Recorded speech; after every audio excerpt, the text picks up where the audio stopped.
On a beautiful day when I was 5. I was in the kitchen eating breakfast like a good kid. My mom rushed downstairs and threw me on her shoulder with half a pancake still in my mouth. "There's been an arson 2 blocks away. I have to be the first to report it." We arrived at the scene to see the whole mansion burnt down. Mom brought me to the grass by the window and sat me down with some coloring books and colored pencils. "Okay, baby, just sit here and color while Mommy goes to check out this place." I nodded and started coloring while Mom was working. "We're in Michigan, and our investigators are looking into a case of arson." Suddenly, someone yelled at me. "Hey kid, get out of there! The gas isn't completely off!" Just when the firemen rushed to pick me up and walked away, something inside the house exploded. We saw the window shatter and smoke come out of the window. We got to safety on the other side of the street, and not until ages later, we heard Mom calling. "Mila, honey, where are you? Oh, thank God you're here.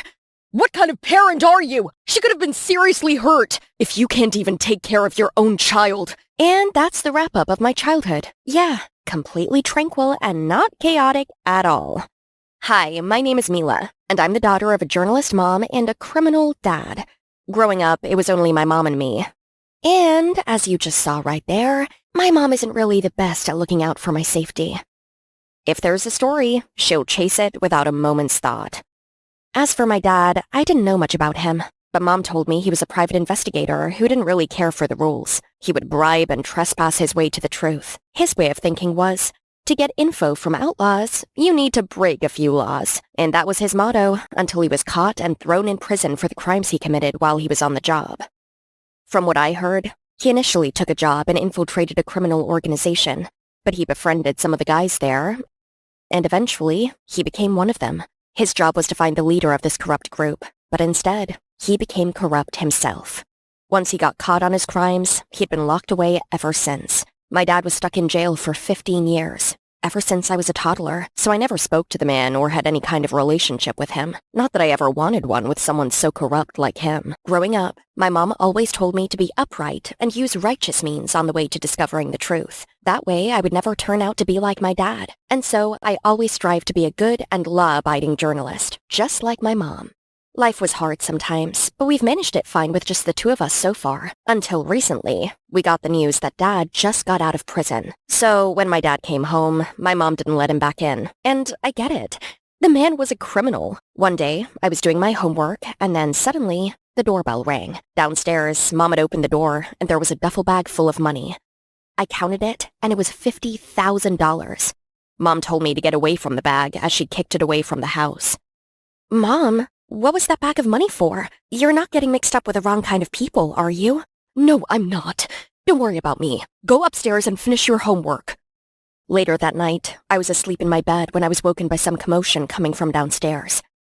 I snuck downstairs to see Mom crying and arguing with some hooded figure in the dark. She kept mentioning the name Patricia. Whoever this Patricia is, sounds like a really bad person. "You don't tell me what to do! Get out of my house before I call the police! Now!"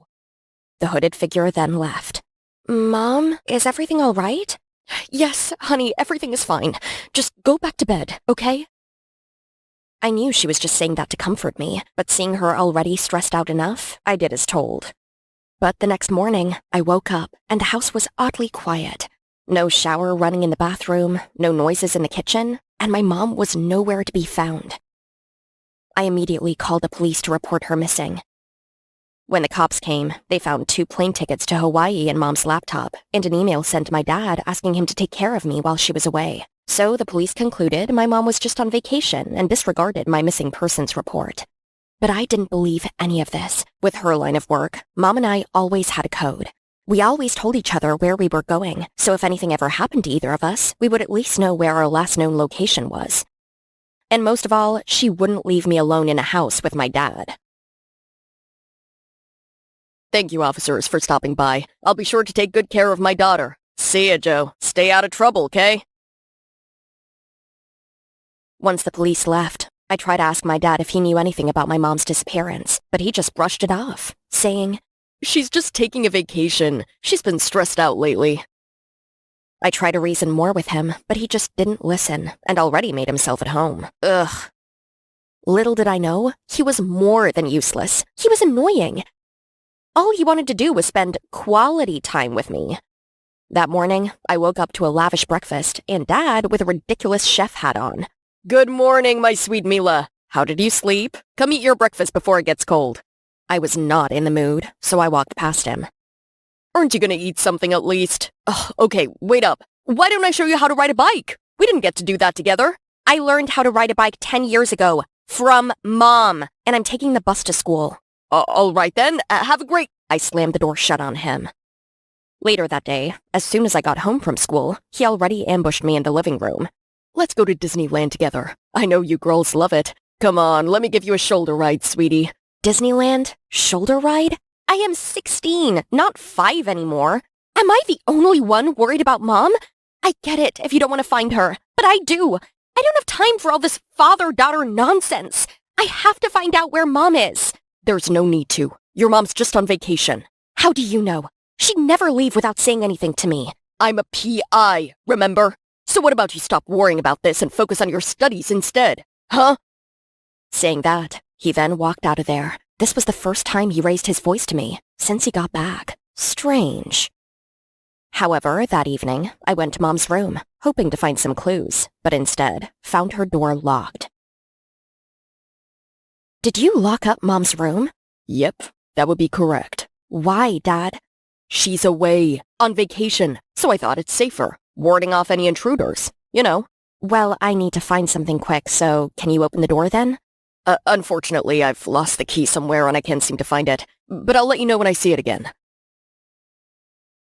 That was very off. If Mom's really on vacation, he wouldn't have to lock up her room like that. "All right, Dad, if you really want to play this game, you've got me wrong then." So, what do I know about Mom's disappearance? 1. Someone left the mysterious $50,000 at our house. 2. There was a hooded man at the door that night. Friend or foe? Mom seemed really angry at them, so not a good sign. 3. She kept mentioning the name Patricia. And 4. Does my dad know something I don't? When the school bell rang, as my classmates started packing up and heading home, I pulled out my phone and looked up Patricia. And I got an immediate hit on Patricia Morgan, an uprising politician who's running for mayor in our town. She seemed nice. Actually, all the articles posted about her painted her as a saint. Not even a single taboo article about her. How very odd. I texted my dad, telling him I'd be home late studying with a friend at the library, but that was only an excuse. I needed him to deter his attention away from me while I got some investigating done. My first stop, Patricia's villa, where she spends most of her time when she's not at her office. I headed to the subway, and right as I was getting off the train, I was suddenly pulled away. "Hey!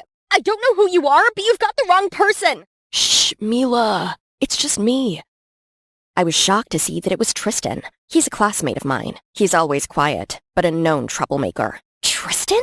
What do you want? I know karate." "Yeah, sure, I totally believe that." "Would you just get off of me already?" Hey, I don't want any trouble, okay? Just hold still for 1 second. I saw these 2 sketchy guys watching you on the train. I think they were looking for you just now, but they left." "Wait, for real? Where are they?" Suddenly, we heard a man asking around about me. "Have you seen this girl?"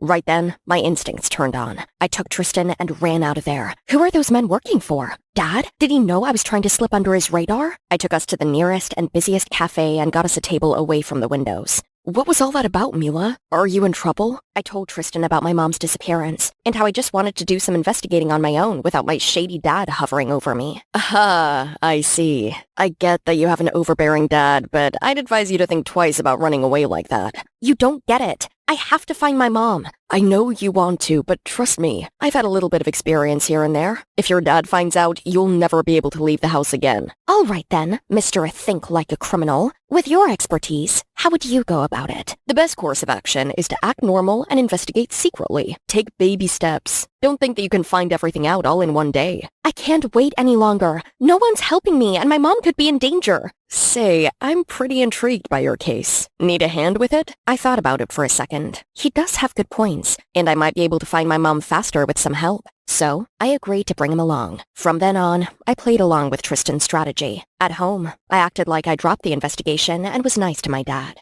But secretly, Tristan and I investigated Patricia and looked for leads on my mom's whereabouts. But luck wasn't on our side, and somehow, my dad was always in the way. One time, I planned to get out of class to go ask around if anyone had seen my mom, so I made up some excuse to my head teacher. I need to go home and take care of my dad. He's super sick at home. Is that so? Is he all right? He was nauseous all night last night and throwing up all over the place. I have to take him to the doctor. Suddenly, someone burst into the room. Good afternoon, Miss Parker. I am Mila's dad. I'm just wondering how Mila's doing with her studies recently, so I thought I could come by today. Aren't you sick? Mila just said she needed to take care of you. Sick? Oh, my sweet child is always looking out for me, but I'm all right. Busted. Why on earth does he want to visit the school today? Another time, I hired Reggie, a private investigator, to get on with a case, and set up a meeting with him at a cafe. Right when he showed up and I was about to grade him, my dad appeared out of nowhere and acted all buddy-buddy with him. Hey, long time no see, Reggie. How you doing? I couldn't trust this guy if he's close to my dad, so I left the cafe quietly. I was so frustrated that I was getting nowhere with my mom's whereabouts. Worse, my incompetent dad would do nothing but party all day long at home. He invited all his sketchy friends over. Guys he met in prison, heavily tattooed, scary-looking gangsters, and hoodie-wearing shadies who looked like they hadn't been out of the basement for ages. And the women, all of them were flirting with my dad, who, most enthusiastically, flirted with them back. Like, gross! My mom was right. My dad was untrustworthy and had too many ties to the crime scene. I didn't want to be there any longer, so I asked Tristan to meet me at the cafe. It was supposed to be an investigation session, but instead, I just complained about my dad the whole time. And Tristan was really sweet. He listened the whole time without crossing my opinions. Okay, I've got that off my chest. Thank you, Tristan, for listening. You really are a great friend. I'm here for you, Mila. I know this is a tough situation with your mom missing and your dad being your dad, but maybe you could try leaning on him more. He is a good resource, being a PI and all. Tristan was right. Maybe I wasn't giving my dad a chance to help me. Okay, yeah, maybe he could help us. Wait a minute. I've never told Tristan what line of work my dad was in. For all he knows, my dad was a prisoner for the crimes he committed and he hangs out with sketchy people. Who are you, Tristan? What he told me next shocked me to the core. All this time, I had no idea this was happening. Tristan was right. Maybe I wasn't giving my dad a chance to help me. Okay, yeah, maybe he could help us. Wait a minute. I've never told Tristan what line of work my dad was in. For all he knows, my dad was a prisoner for the crimes he committed, and he hangs out with sketchy people. Who are you, Tristan? What he told me next shocked me to the core. All this time, I had no idea this was happening. I stormed out of the cafe, couldn't believe what I just heard. Mila, wait!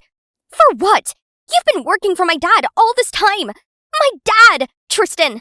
I can explain. Just hear me out, please. I could have just walked away then and there.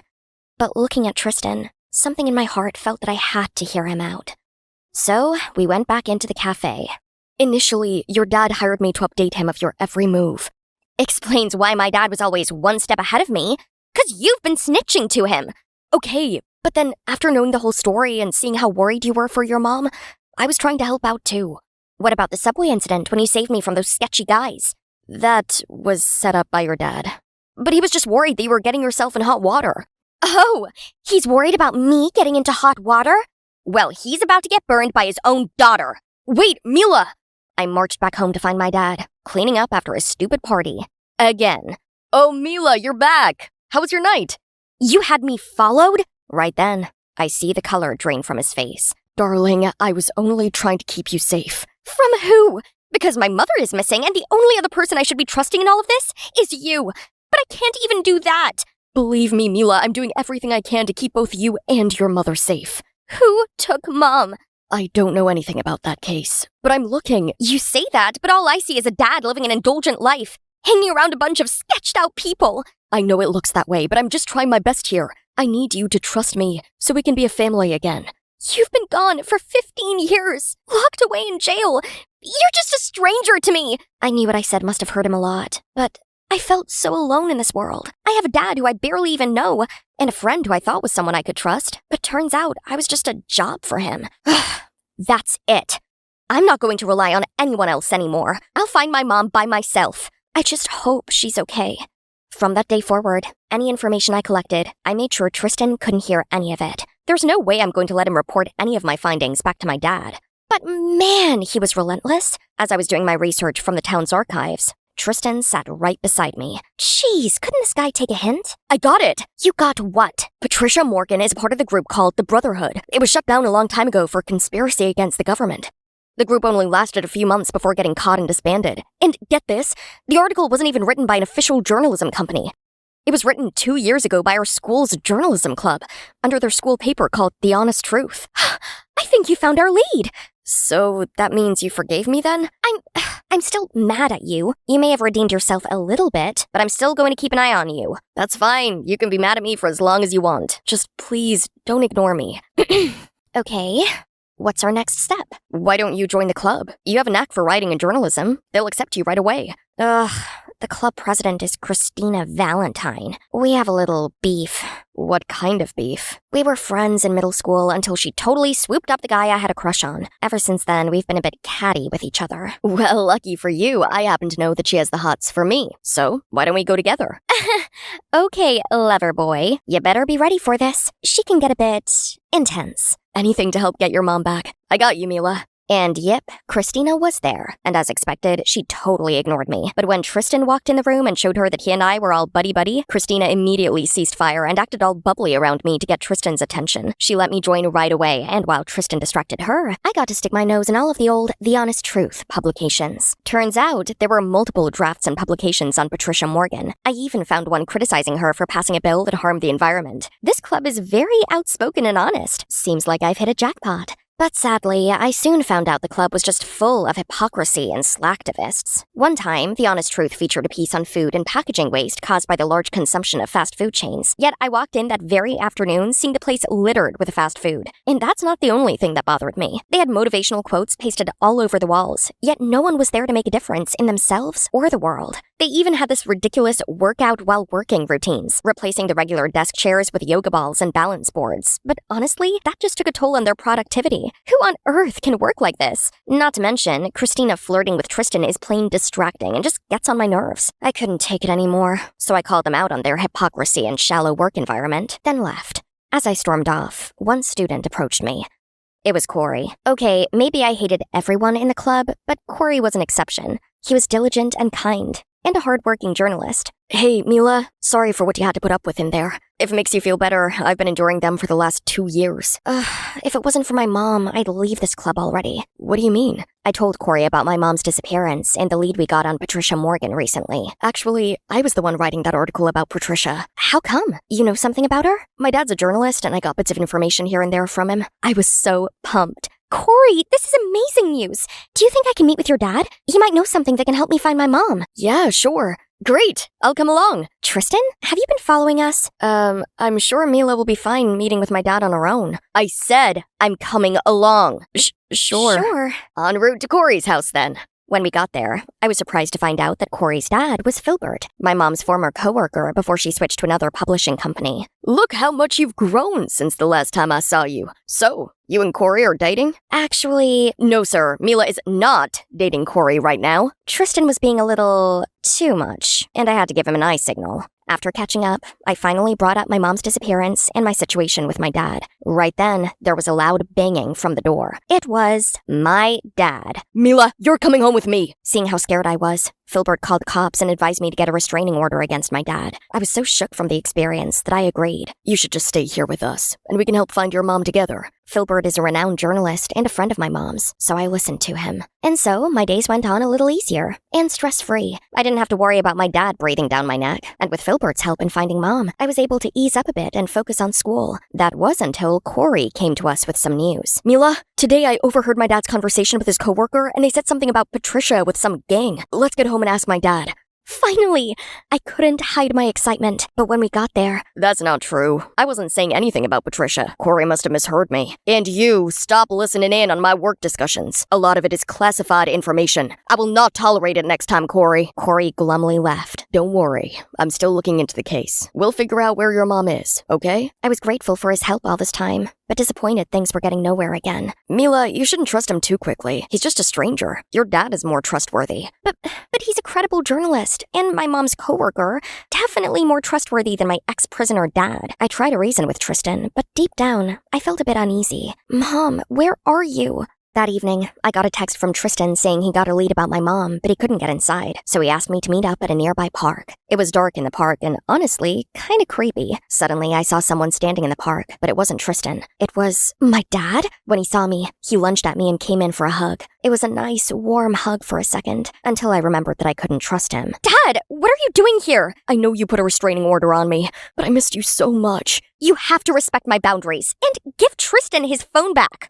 Wait, Mila, ask Filbert about the $50,000 bribe. Trust me. I was so taken aback by what he said that I didn't even notice Filbert standing behind me. Filbert then called the police to report my dad's violation of the restraining order and took me back to his house. That night, I couldn't sleep. There was so much going on in my head about my mom, my dad, Filbert. So I left the room for some water, but then heard some talking in the living room. It was Corey and Filbert arguing about something. Dad, why are you talking to Patricia? Are you getting tangled up with the wrong people? It's nothing to worry about, son. I've got everything under control. I obviously heard you the other day and you denied it. Dad, what is going on? My business with Patricia is between her and I, not with you. So you better stop prying. So you are talking with her? About what? What was I hearing? Filbert was in contact with Patricia this whole time? I was taken aback, so literally, I made a noise. Mila? Sir, what do you know about the $50,000 left on my front porch? You did not hear anything, young lady. You know about it, don't you? In fact, you might be directly involved with why my mom's missing. Filbert became more and more dangerous when Corey suddenly jumped in between us. Dad, you can't hurt her. Oh, sure I can.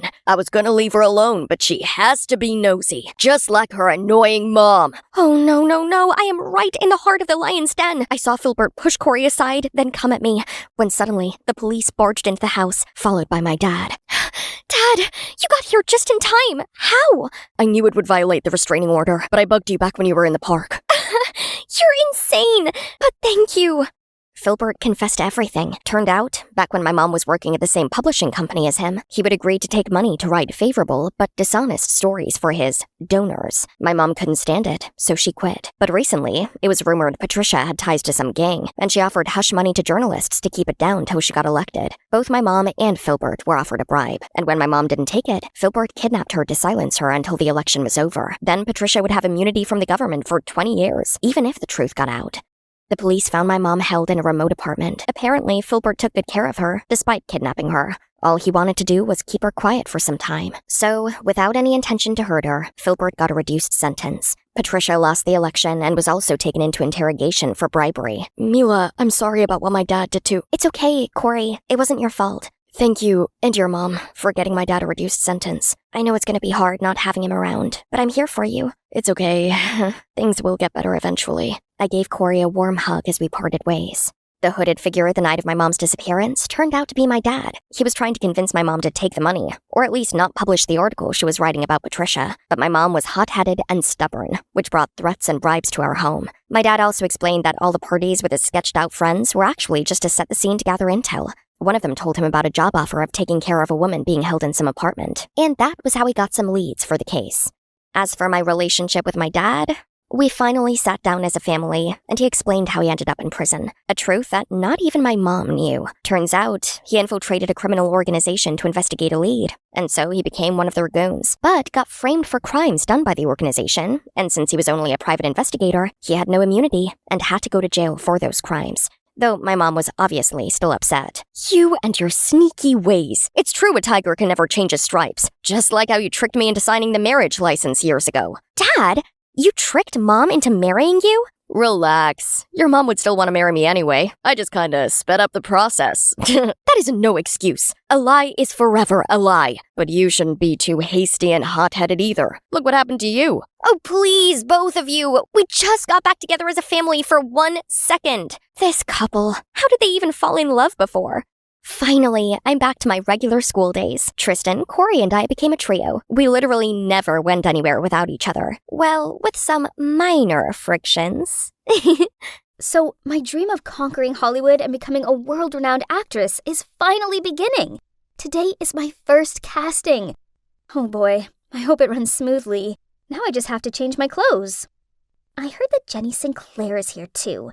She's bound to get the main role, as her billionaire dad is too influential for her to not to. Ugh, you mean Jenny? The talentless eye candy? She's nothing special. Her dad's loaded, and it's rumored her mom is a famous actress. But after giving birth to her, she abandoned her for a movie role. This is so unfair. How are we meant to compete with some rich girl with a paternal sob story? Yes, I'm Jenny Sinclair, the daughter of billionaire Rod Sinclair and the rumored daughter of a mysterious famous actress. People think growing up in wealth means my life is super easy. Wrong. My dad refuses to talk to me about my mother, hence even I myself don't know who she is, and Dad is also completely against my acting dreams. You see, I definitely needed to win this role on talent. Then they'd all take me seriously. It's almost my turn. I'm so nervous. The movie's called The Servant, so the main role is for the part of this maid. And Mrs. Sharma, a veteran actress who had just come back from Hollywood, will play the role of the ruthless mistress.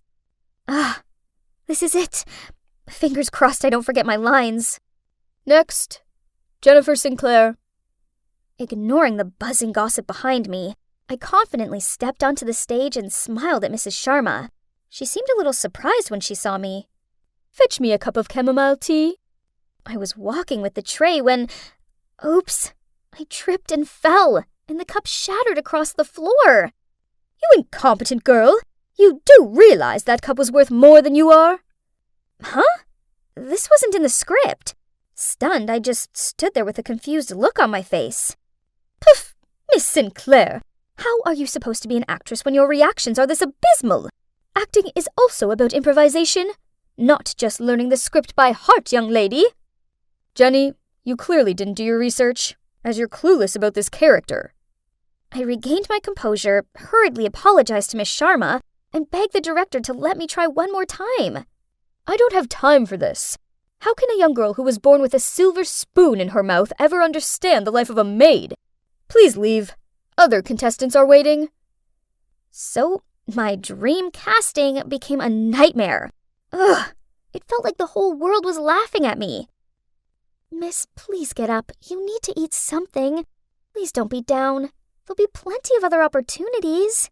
No, that was my big chance, and I blew it. Lucas Hemingworth hates me. That basically means the whole industry will now shun me. Oh, him. My aunt's his housekeeper, and she said he's a horror to work for. He's fired 5 housekeepers within the last month, and now nobody dares apply. Don't let him get you down. Everybody knows how obnoxious he is. Did you just say Lucas Hemingworth is looking for a maid, and you know the housekeeper there? That's right, but this is the perfect way to show him that I'm not just a pretty face. I might seem like a spoiled rich girl. I sure still can play the role of a maid better than anyone else. Please help me, or else I'll go on a hunger strike. Before she had a chance to reply, I grabbed the glass of milk and glugged it all in one breath. Okay then, we have the deal now? Hey, it's me, Jenny. I pass for a maid now, right? Remember what I told you, and never set foot in the master's working room without being asked. Now go to the warehouse and get me the box of Christmas decorations. Ugh, this box was so heavy. Suddenly I bumped into something, and as I fell, all of the Christmas decorations scattered across the floor. Huh? What was beneath me? Oh no, I was lying on top of someone. Oh my god, it was Lucas. I quickly got off him and apologized, but he just tutted at me, then walked off. I was feeling dumbfounded as I picked up the decorations when this girl approached me. You're the new maid, huh? Don't think that being pretty means you can seduce my dad to become a famous actress or something. Here's a piece of advice. Don't even dream about it. From now on, this maid serves me and only me. What a bummer. It was only my first day and I'd already got on the wrong side of Lily, the director's daughter. She already had a reputation in the modeling world for her extremely unpleasant personality. And indeed, from that day on, whenever she was home, she spent every second of her time tormenting me. Once, Lily asked me to bring her a cup of hot tea, but as soon as I put the tea tray down, she immediately changed her mind. She wanted her tea to be cool instead, so I had to stand fanning the cup for half an hour. Then, on another occasion, she ordered me to stand by the pool in the midday heat holding a tray of fruit. Then after each lap, she made me feed her a piece. It's not surprising I ended up with heat stroke and fell into the pool, which must have been extremely funny to Lily. Ugh. Well, she who laughs today may weep tomorrow. The next day, while watering the roses in the backyard, I caught sight of Lily acting out the part of the maid in front of her father through the living room's window. It seemed that she wanted to take the lead role in the movie too. I think you should just focus on your commercial advertising projects. You haven't learned the lines, and your fake crying is terrible. Do you even know which book this movie is adapted from? Then he just left, leaving her with her tantrum. At that moment, Lily caught me standing there laughing. So, as punishment, she ordered me to clean every single book in the library. Ugh! Whatever. I liked books anyway. Standing on the ladder cleaning, I happened to see the original copy of The Servant, the book the play is based on. I took it off the shelf, when suddenly, the sound of the door opening startled me. I quickly put the book back and tried to climb down the ladder, but then I misplaced my footing and... Ah! Firm hands grabbed my waist and guided me onto my feet. They were wearing a hoodie, mask, and sunglasses. OMG, had a thief just saved me? Who are you? How did you get in? This is trespassing. Do you realize whose house you're trying to rob? And you, do you know who you're talking to? Thief. Ridiculous. Then he pulled down his hood and took off his sunglasses and mask. Oh God, it was Jack Jerome, the hottest actor on the scene right now. Before I could react, Lily's high-pitched scream startled us both. Jack, you're here! It's so exciting that you're staying with us for the next few months. I'm such a huge fan. To Lily's dismay, Jack ignored her, then coldly walked out of the room. So, turns out Jack's been cast as the male lead in The Servant, and to avoid adding to his already scandalous past and thus affecting the movie, Lucas insisted he stay here during filming.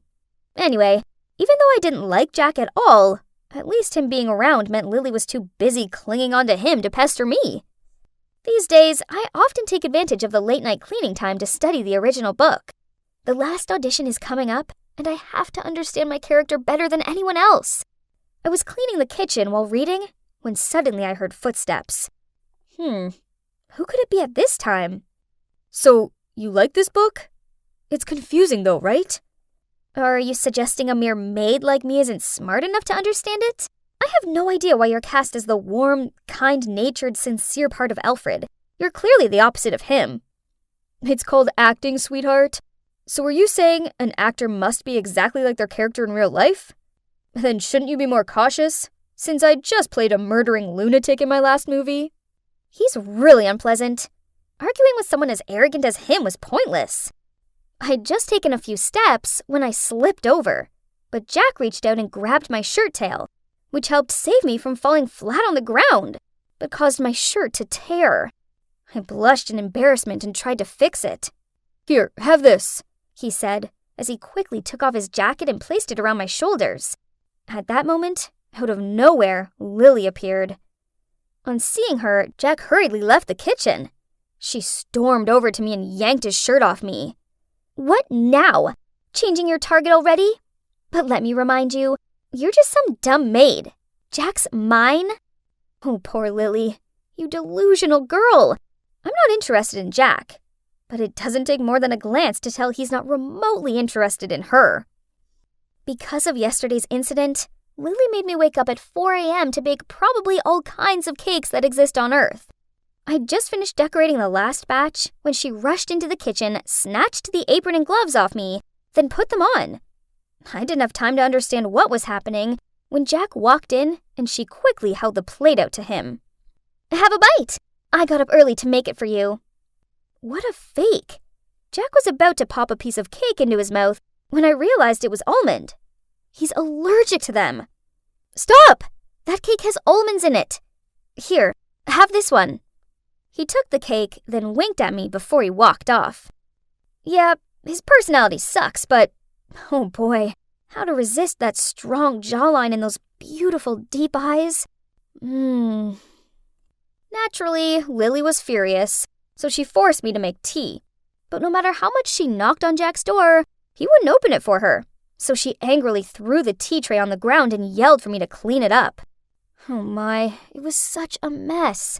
The carpet was tea-stained and there were bits of chipped china everywhere. I started picking up the pieces when... Ouch! I cut my hand. Jack immediately opened the door.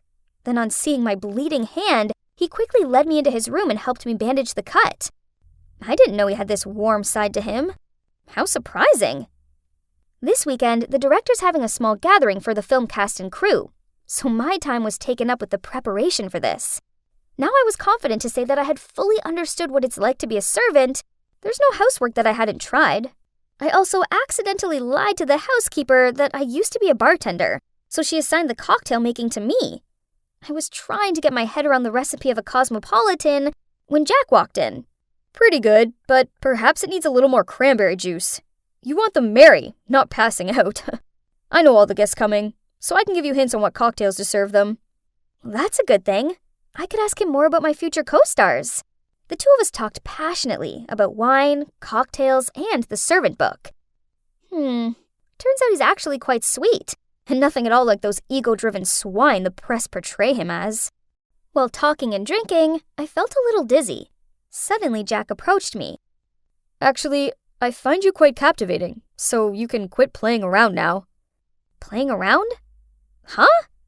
You think I like you? You're drunk. I was about to leave when Jack stopped me. You're always falling over in front of me. You remember my almond allergy. You're reading the book I'm cast as the lead in. If you don't like me, how come you've been with me this whole time? I looked at Jack confused. Honestly, every time I faced him, I felt my heart skip. Seeing me blushing, Jack gently lifted my chin and placed a sweet kiss on my lips. Right then, a scream made me jump and almost fell over again. Ah! What on earth are you two doing? I frantically ran out of the kitchen, leaving Lily screaming behind me. I sat outside by the pool until I regained my composure. That was unexpected. My first kiss was with Jack, the scandalous actor I hated the most. I think I needed to leave before things became even more complicated. After composing myself, I went back to my room to start packing, and saw my clothes were thrown across the ground, and there, sitting on my bed with a smug look on her face, was Lily. She waved my passport and script in her hand. Jenny Sinclair, it appears I know your secret. How humble of you to lower yourself to play a maid just to get a movie role. Imagine the scandal if the press found out about this. No one would dare to cooperate with a snake like you. I angrily grabbed my things back, but it didn't work. Lily even pulled out her phone to film and threaten me. Do what I say, else this video goes viral. Then not only will your daddy dearest know you've been scrubbing toilets all day, but imagine the damage your lies will do to his precious reputation. Gah! She was messing with the wrong girl. My method acting experience was over. I was done being her puppet. It's time she realized who's the true master of this game. It's me, Jenny, the maid in disguise. If you're wondering why a rich girl like me chose to be a maid, then it sounds like you haven't watched the dramatic episode 1 all about my turbulent time in this house. You should totally go and check it out. I had my dream acting role to get, so what better way to understand the mindset of a maid than to live the life of one? So that's why I'm here, working at the director Lucas's house. Unfortunately, it wasn't all smooth sailing, as his spiteful daughter Lily found out my secret, and now she was intent on making my life a misery. Jessie, Miss Hemingworth is asking for her tea. You see, I was already having 1,000 things to take care of, since tonight the director's throwing a party for the movie's crew. And still, Lily wouldn't give me a break with all of her annoying orders. As soon as I put the tea tray down in front of Lily, she looked at me disapprovingly, then took the dish towel from the tray and wiped the lipstick off my lips. Maids have no use for makeup, do they, Jessie? Or should I say, Jenny? Are you trying to seduce my Jack? Stay away from him, else I'll make you pay for it. I leaned close to Lily's ear. Hate to break it to you, but Jack's the one who can't seem to stay away from me. Apparently, you aren't as attractive as a maid, huh? Furious, Lily knocked over the teacup, causing a few drops of hot water to splash onto my hand.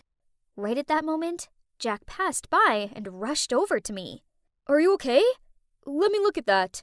I'm fine. Please go away. I don't want my mistress to misunderstand. Jack helped me up, then turned and gave Lily an opposing look. I didn't do anything. She's just faking it. Without letting her finish, he led me into his room. Gee, Lily sure looked mad about this. I honestly wasn't that hurt, but Jack still gently took care of me. He even softly blew on my hand to help relieve the pain. Can't deny that I was a little moved by his gestures. To be fair, he is handsome. It isn't a stretch that people call him the Adonis of showbiz. Suddenly, I noticed him meet my gaze. Oh no, had he noticed me staring at him? Why are you looking at me in that way? You're not even blinking. Then he leaned towards my face. Was he going to kiss me again? I quickly covered my mouth with my hand, and he just shook his head and laughed. What do you think I'm gonna do, huh? I leaped up and raced out of there. Whoa, my heart has never pounded so fast. I composed myself, then went downstairs to continue working. But, well, look who's here again. Surely Lily started to boss me around anew as soon as she saw my face. The night fell, the guests started to arrive, and so the party could finally get started. And while serving everyone drinks, I kept my ear open to catch all kinds of gossiping about the play. Meanwhile, Lily was practically glued to Jack's side. She clearly wanted everyone to think that they were an item. She waved me over, but as I neared her, I noticed her stick her foot out to trip me up. Okay, fine. If she wanted me to fall, then I'd fall. So I purposely fell and spilled red wine all over her beloved bespoke dress. She looked like she was going to internally explode, but I just apologized profusely as I helped her up. Lily got the hump, then went upstairs to change clothes. With her out of the way, Jack asked me if my hand was okay. Was he really worried about me? He gently held my hand to check, then even dusted off my clothes. I gave a shy smile and was about to thank him, but he had already turned away to greet Siren, this beautiful emerging actress. Unbelievable! As I watched him lead her over to the dance floor, I felt so foolish for ever believing a guy like him was capable of having sincere feelings. I angrily left when the housekeeper insisted I fetch more chairs for the guests. Ugh! Being a maid is really miserable. You don't even have time to be upset.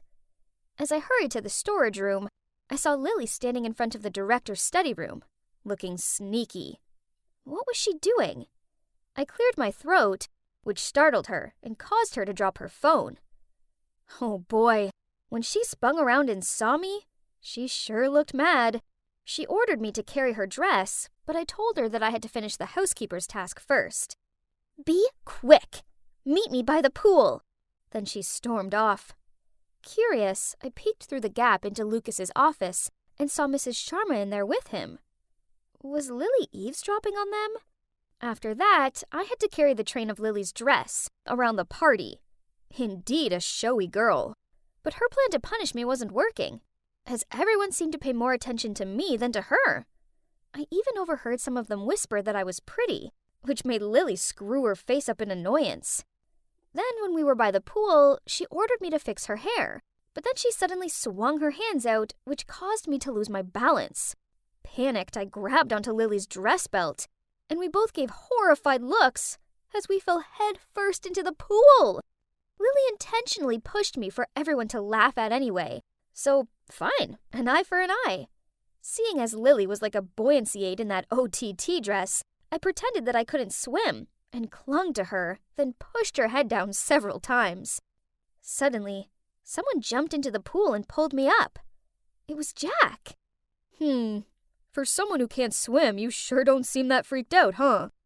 Next time, try acting more realistic. Geez, Jack saw right through me. I shyly made an excuse to go change clothes and left. Thank goodness, that chaotic party was over. It was absolutely exhausting. Still, I couldn't stop thinking about Jack and how he always seemed to appear at the right moment. I suppose his actions really touched me. However, there's a chance that he was just using me to annoy Lily, right? She definitely wouldn't let me off this time. Speak of the devil. I forbid you from talking to Jack ever again! You've probably forgotten my warning. My dad's at home right now.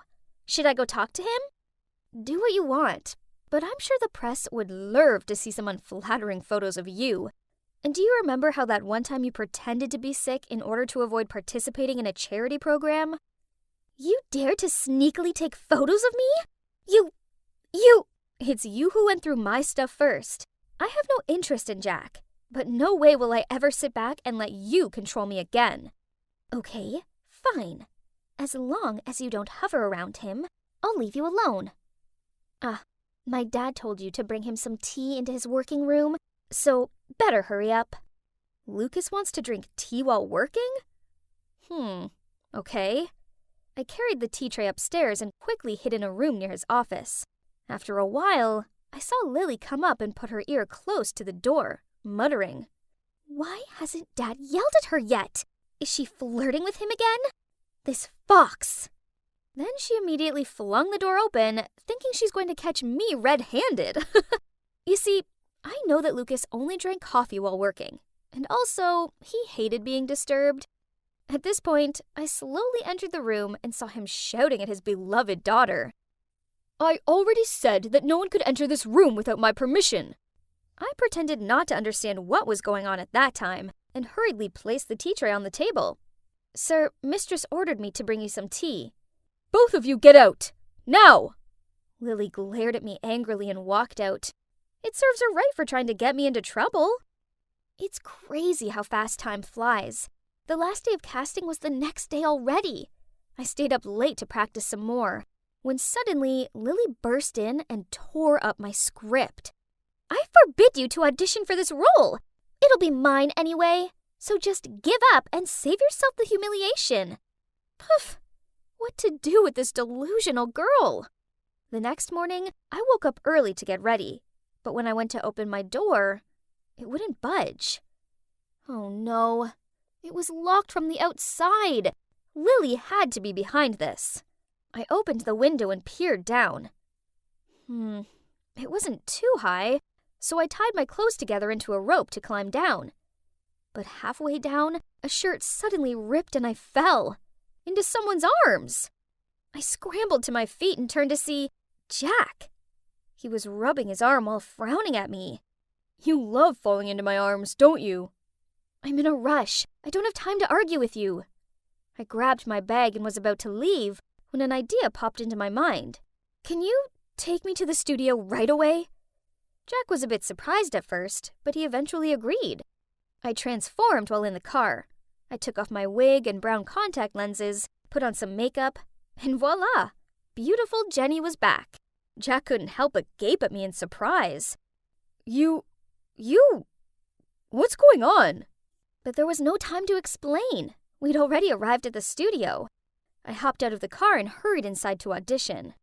The director called my name at the exact moment I entered the set. I quickly regained my composure and stepped onto the stage where Mrs. Sharma was already waiting. I told myself I wouldn't let her frazzle me this time. As expected, she tried to throw me off by changing the situation and dialogue. But I took inspiration from my difficult times being Lily's maid and performed my heart out. When I finished, the whole film set started to applaud. Some of them even had teary eyes, which made me burst with happiness. After a while of discussion, the director stood up and was about to announce the results when Lily suddenly appeared. She turned on the projector and asked everyone to watch an important video. Is she trying to expose me right now? But, oh, it was a video of Mrs. Sharma talking to the director.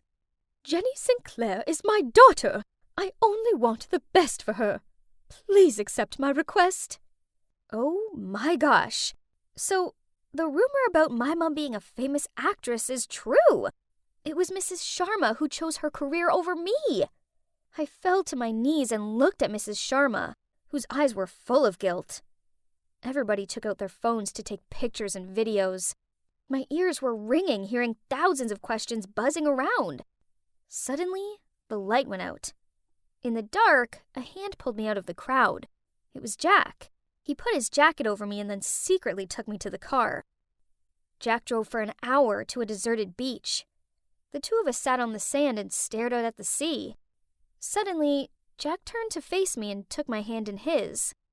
If you've decided to become an actress, having to face the public backlash over a rumor, whether it's the truth or not, is unavoidable. No matter what everyone says, you just need to stay true to yourself and believe in the rightful things you did. I smiled slightly at Jack. It turned out that behind this scandalous bad boy image was actually a really brave guy who had been through a lot in this tough industry. Jack took me home after sunset, and as soon as I reached the front porch, I heard quarreling. So I slowly opened the door, kept my ear to the ground, and gently peeked into the living room. Oh my God, Mrs. Sharma is here? Why did you leave her for 18 years, then come back and mess things up like that? You know very well that I did no such thing. You're the one who prevented me from seeing her. I've always watched Jenny from afar. There's not a single photo of her that I don't keep.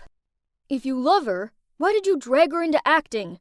You want her to have a suffocating life, always being watched by thousands of people, not having a single day of freedom like you? Meanwhile, I can provide her with a comfortable, pressure-free life. I don't want her to be an actress either. I was the one who asked the director not to give her the lead role. I also want her to have a peaceful life, so I've tried everything in my capability to make her fail the casting. Unbelievable. So that's the truth? Dad, why did you hide Mom away from me? Do you know how much it sucked not having a mom?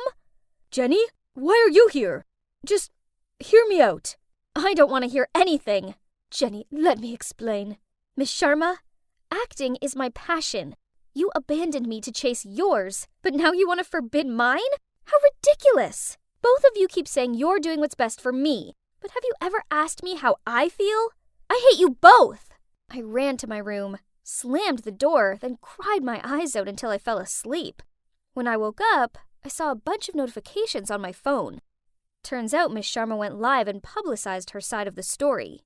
The article showed the room full of my pictures from baby to grown-up. She talked about how when she divorced my dad, even though she loved me dearly, she thought he'd be able to provide me with a better life, so she gave him full custody. So, it turns out I do have a famous actress mom, and she does love me. I guess it must have been hard for Mom, and she must have suffered a lot too. Looking at the pictures of my childhood preserved by her, tears welled up in my eyes. At that moment, my maid rushed in. Miss, congratulations! They picked you! The maid showed me the phone screen.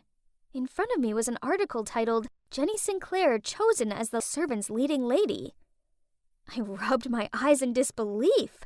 This is real, right? It's real, miss. Look, even your casting clip has reached millions of likes, and the comments are full of praise for your method acting. Everyone supports you. I jumped up and hugged my maid, tears streaming down my face. Finally, I've achieved my dream. So, what now? Well, as you can see, I made it. This is the movie premiere. I'm here with my mom. She accompanied me on set and taught me a lot. Suddenly, a firm hand wrapped around my waist from behind. It was Jack. He's always playfully sweet like that. The three of us posed for photos and greeted our fans. The media these days keeps shipping me with Jack. They say we're a case of on-screen romance turning into real-life lovers. But, that's not quite right, seeing as we actually fell in love before filming even started. Oh, that person over there. Is that really my dad? Oh my, today is indeed the happiest day of my life. Having Dad's support for my passion like this means everything to me. I'm well on my way to becoming an excellent actress like my mom. Or, who knows, maybe even better. Why did this fence have to be so high? Oh no, that didn't sound good. It was time to get out of here. But, I seemed to be stuck. Suddenly, a security team was blinding me with a flashlight and telling me not to move. Not that I could anyway. They dragged me down. Then the next thing I knew, I was being pushed into a chair and interrogated by security guards. But all they got out of me was silence. A few minutes later, Mr. and Mrs. Langston showed up. Yeah, they're the wealthy couple who owns this mansion. They're the people that I was looking for. I suppose I did owe them an explanation. I'm sorry for this disturbance, but it's not what you think. I saw your job advert for a housemaid, and I wanted to apply, but the guard said I was too young and refused to let me in. The thing is, my dad has a rare heart condition, and if he doesn't receive treatment soon, then chances are he won't make it. I really don't have any other choice, so please can I have the job and also 6 months salary advance? Right at that moment, a girl my age fell into the room, peered at the Langstons, then started laughing. Carla, this is not acceptable. Aren't you ashamed of your appalling results for the Francis Academy entrance exam? You should be studying hard to redeem yourself, not out partying at this hour. This Carla girl just rolled her eyes at them, then wobbly walked off. I noticed Mr. Langston comforting his wife, who seemed to be in much distress at the girl's inconsiderate behaviors. So this must be their daughter then. They sure seem to take her education seriously. And she applied to my school. That gave me an idea. You know, if you want to improve Carla's academic performance, I can help you. They both gave me skeptical looks, so I showed them my academic records and told them how I was a valedictorian and had successfully scored a scholarship at Francis Academy. On hearing about my achievements, any apprehensions they had soon faded. And so, they'd come up with a plan. A risky one. They would pay for my dad's hospital fees until he fully recuperated if I took on the identity of Carla and flew to South Korea to study at an international high school there, while Carla would take my place and enroll at Francis Academy just as they wished. This deal sounded like the answer to my prayers, but I knew it would be tricky. Pretending to be somebody else in a completely different country was beyond my understanding, so I agreed to do it, but only on 2 more conditions. First, a guardian must be present, who would take care of all my paperwork and stuff. Second, after I completed the deal and returned, the Langstons had to help me get into my dream school, the prestigious GBA University, obviously. They gave it a thought, then shook my hand in agreement. It looked like we had a deal! The next thing I knew, I was in an elite neighborhood in Seoul, Korea. Whoa! Talk about luxury! So this was what it felt like to be born with a silver spoon in your mouth. Mr. Preston dropped me off at school and repeatedly told me not to draw attention to myself. Blah, blah, blah. Oh, by the way, Mr. Preston is the Langstons' lawyer, and according to the contract, he's also my guardian. He seems oh so serious, but I guess he's okay. Whoa, this school looked so modern. The architecture was a work of art all in itself. I wandered around the endless corridors and tried to find my class. Everyone seemed quite friendly, and the class president, Minjun, even gave me a guided tour. All the students' outstanding paintings, photos, and models were displayed all across the campus. Countless classrooms of different subjects, from science to art, just made me gasp in awe. I was admiring the artwork when suddenly Minjun blurted out, Sorry, I've got to go. Miss Lee is looking for me. It'll only take a few minutes, so wait here for me, okay? Then he rushed off. So I lingered around the hall. That's when I spotted a group of girls nearby. I recognized the one from my last class. I'm sure her name was Isabella. I was about to walk over to greet them when I realized they had this one girl cornered and were making fun of her hairband. Ugh! Where did you get that horrid thing from? I suppose it must have come from some thrift shop or something. I heard that's where poor people shop. Ugh, this whole thing disgusted me. They outcasted someone just because she didn't come from ridiculously rich households like them. I knew that poor girl's feeling all too well. I gotta help her. But I didn't want to get anyone's back up and draw attention to myself. What could I do? Ah, got it! Hey, the teacher's coming. I'll stall her for you guys. Run! My plan worked a treat, as Isabella and her friends nodded at me, then rushed off. I then went over to the girl asking if she was okay. Get away from me! She flinched me off her and then ran off. Huh? I was only trying to help. As I turned around, I saw Minjun looking at me. A bit impressed, I think. He told me that the students here were divided into 2 groups. 90% are rich, and the remaining 10% are poor kids entering under scholarships. Most of the students are quite friendly to each other. Well, except those I just witnessed. Isabella's part of the rich kid group who think their upbringings make them superior to others. She's often mean to the 10% group as she believes they don't deserve to be here. And as you can guess, that girl they upset, she's called Susie. She's in the 10% group, and she's the smartest student in our year. What nonsense! School is school. We're here to study and should all be treated equally. Too right, new girl. I knew there was something different about you. The next day, when class was over, Isabella tapped on my shoulder and thanked me for the warning. Then she asked me to join her group for lunch. I was about to politely refuse when Minjin appeared and asked me to join him. Phew. Thanks to Minjin, I had an excuse to quickly flee the scene.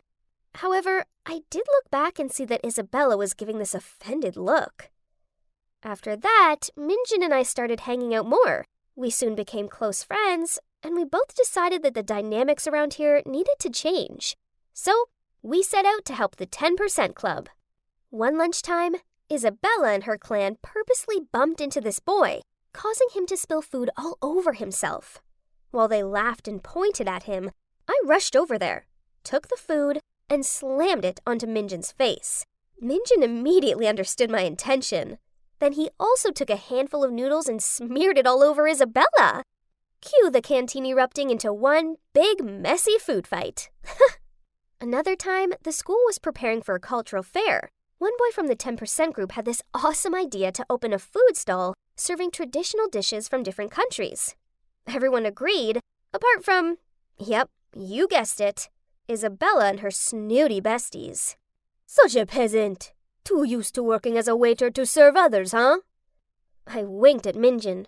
Then we stayed behind and secretly wrote Isabella and her friends' names on the list of participants and submitted it to the teacher. Now, they had no choice but to serve food at the super crowded fair. The funniest part was they finally got a taste of their own medicine when the 10% group made the most of ordering them around and complaining. Ew, this ratatouille is too bland. Add some more salt. And this milk tea is too sweet. Start a new batch with less sugar. I have to admit, I was enjoying watching the mean kids squirm. But I guess my enjoyment hadn't gone unnoticed, as afterward, Isabella approached me. Those peasant kids aren't at the same level as you and I. I suggest you put more care into who you choose to associate with, or you could end up being treated like they are. Whatever. I just rolled my eyes, walked away from her, then continued to hang out with my friends in the 10% group. Isabella and her minions gave me dirty looks, but due to the Langstons' name and fortune, that's all they could do. Just like that, my high school years passed by. I had some great friends. And guess what? Yep, I was now dating Minjin. I loved being here in South Korea, and I'd even grown fond of Preston, who, despite being a grumpy gut, now felt like family to me. I mean, don't get me wrong, I missed my family back home like crazy. But Dad was getting better now, and we regularly FaceTimed. As amazing as my life was now, deep down I always felt like I was living in a dream. None of this truly belonged to me, and everything would be over as soon as I left this place. And eventually, my last week here arrived. As I was studying for my last ever exam, the SAT, I received a message from an unknown number. I know your secret. Drop out of the test, else I'll expose you. What? Who could it be? I called the number and a distorted voice answered the phone. I begged them to tell me why they were doing this, but they just replied, You don't need to know. Just do as I said. Then they hung up. Luckily for me, Preston isn't just an amazing lawyer, he's also a tech genius. Thanks to him, we tracked down the location of the phone. I bet you're just as curious as I am to find out who it was. And now was the moment of truth. Huh? No way! Standing there looking startled was Susie! Why would she do this to me? It made no sense. I mean, I know we weren't friends, but I had nothing against her. Why did she despise me to the point of willing to ruin my life like this? Please let me explain. Ever since you arrived here, I lost my top spot at school, which means I've also lost a full scholarship to college. My family will never be able to afford it themselves, so I decided to investigate you. And that's when I found out that you were not the real Carla Langston, and you got paid by her parents to achieve all these academic records for her. I get why you're upset, but you didn't have to blackmail me. You don't strike me as someone who would do such a thing, so it's kind of disappointing that you did. I'm not. I'm a dead end, Irene. You have to understand. This is my entire future I'm losing here. And what for? So some rich, spoiled girl can get into college without doing any of the work? It seemed like I had a lot of thinking to do. In the end, I realized all I felt towards Susie was pity. This was all my fault, and it wasn't fair for someone as capable as Susie to have her entire future ruined because of me. So I had to be the bigger person here. I decided to ask the Langstons to give Susie the spot at GBA University, which was previously reserved for me as part of the deal. I mean, no worries. With this big brain, I could easily get in there on my own, right? And so, as soon as I was done with the test, I quietly left South Korea behind, without saying goodbye to anyone, including Minjin. Susie and I boarded the same flight back to the state. She couldn't help but thank me all the way there. And, well, let's just say, by the time the plane landed, we became good friends. But things didn't all go as swimmingly as I intended. It turned out Carla was even more negligent than first thought. All she managed to get was a high school diploma with shockingly bad grades. These were now my bad grades. My dream of attending a prestigious university was over. I just have to make do with a community college instead. A year flew by, and there wasn't a single day that I didn't think about South Korea or Minjin. I couldn't talk to him anymore. I promised the Langstons I'd cut all ties with my life there. I mean, Susie was the exception. One day while going out with Susie, she was showing me something interesting on Facebook, when we happened to scroll past a post of Minjin's, which read, "Finally I found you, the love of my life." My heart sank. Wow, it looked like he'd found someone else, while my heart still pined for him. But life still goes on, and a week after that, I was waiting for Susie outside of her college, daydreaming how this could have been my life. I saw a familiar face heading towards me. Was that Minjin? But wait! He was with a girl. Carla! Hang on, his Facebook post was about her? The love of his life was Carla? I couldn't do this right now, so I willed back tears as I took a deep breath and turned to walk away. But suddenly, I felt a hand pull me back. It was Minjin. It's really you! I finally found you! I've been looking ever since graduation, and then my information led me here and to... Me! Carla appeared next to him and smirked at me. Hey, who am I to stop the course of true love? So I told him your real name and helped him search for you. I mean, you're smart, so I figured you'd attend this university too. No, you messed up my grades, remember? Anyway, it doesn't matter anymore. I turned and looked at Minjin. I'm so sorry, Minjin. I wanted to tell you everything, but I couldn't. He took my hand in his and gave me this adoring smile. I found you. And trust me, right now, that's all that matters.